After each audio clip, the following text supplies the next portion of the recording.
Hello, আসসালামু আলাইকুম। সবাই কেমন আছেন? সবাইকে জুমা মোবারক। আজকে অনেক সময় ভিডিও দিতে পারিনি, এখন চলে আসছি। ভিতরে কিছু মুরগ বিক্রি করা হয়ে গেছে আমার, আরও কিছু বিক্রি করব। কেন ঘোড়া দিয়ে রাখছি, মুরগিগুলো ভিতরে থাকে অসুস্থ হয়ে যায়, এই জন্য বাইরে ঘোড়া দিয়ে রাখছি। আর নতুন কিছু বাচ্চা হয়েছে, ছাদের উপরে কেমন দেখা যাচ্ছে। আর এই সাইডে কিছু আচার আছে, আপনারা চাইলে খাইতে পারেন। আচার এইগুলো আমার মোরগ। আপনাদেরকে দেখাইলে মোরগের রোগে ধরে যাই, এই সমস্যা বলবেন কমেন্ট বক্সে।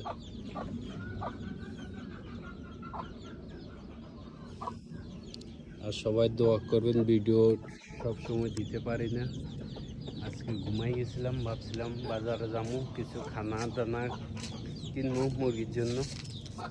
খুব পরিষ্কার করে মুরগি খামারটা রাখি, অনেক পরিশ্রম করা লাগে মুরগির জন্য, সহজে এত বড় হয় না। যারা ভিডিও দেখবেন সবাই মাশাআল্লাহ বলবেন।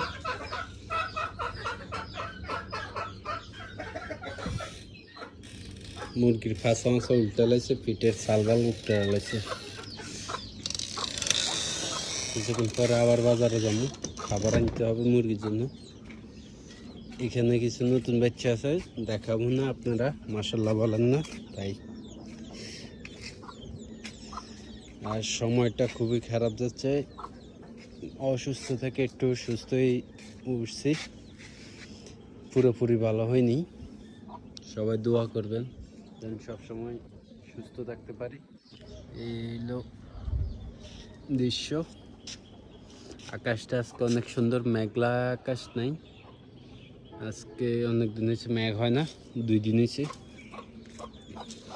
আমার মুরগির জন্য অনেক ভালো হয়েছে, ভিতরে অনেক পানি জমতো, মুরগি ভিজে যাইত। আর গাছে কিছু আম আছে, বাংলাদেশে কোনো জায়গায় আম নাই, আমাদের কাছে কিছু আছে, কিছুক্ষণ পরে পারবো।